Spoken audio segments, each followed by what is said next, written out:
தவிக தலைவர் விஜய்க்கு 3 நாட்களாக வழங்கப்பட்டு வந்த கான்வாய் பாதுகாப்பு திரும்பப் பெறப்பட்ட நிலையில் திமுக தலைவர் ஸ்டாலின் கான்வாய் படை சூழ காலையில் வாக்கிங் சென்ற வீடியோக்கள் சமூக வலைதளங்களில் வைரலாகி வருகின்றன.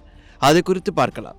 சென்னை எம்ஆர்சி நகரில் அமைந்துள்ள தொல்காப்பியர் பூங்காவில் திமுக தலைவர் மு.க.ஸ்டாலின் இன்று காலை நடைபயிற்சி மேற்கொண்டார். அப்போது அவருடன் காவல்துறை பாதுகாப்பு வாகனங்கள் மற்றும் கான்வாய் அணிவகுப்பும் வந்திருந்தது. இதை பார்த்த பலரும் விஜய்க்கு வழங்கப்பட்ட கான்வாய் பாதுகாப்பு திரும்பப் பெறப்பட்ட நிலையில் ஸ்டாலினுக்கு இன்னும் ஏன் கான்வாய் பாதுகாப்பு என்று கேள்வி எழுப்பினர். இது சமூக வலைதளங்களில் பெருத்த விவாதங்களை ஏற்படுத்தியது.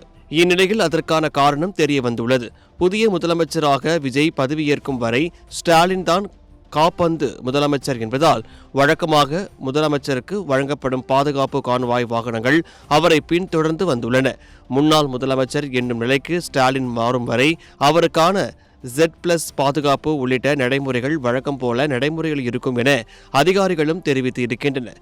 இதனால் ஸ்டாலினுக்கு தற்போது வழங்கப்பட்டுள்ள பாதுகாப்பு ஏற்பாடுகள் இயல்பான ஒன்றுதான் என்பது தெளிவாகி இருக்கிறது.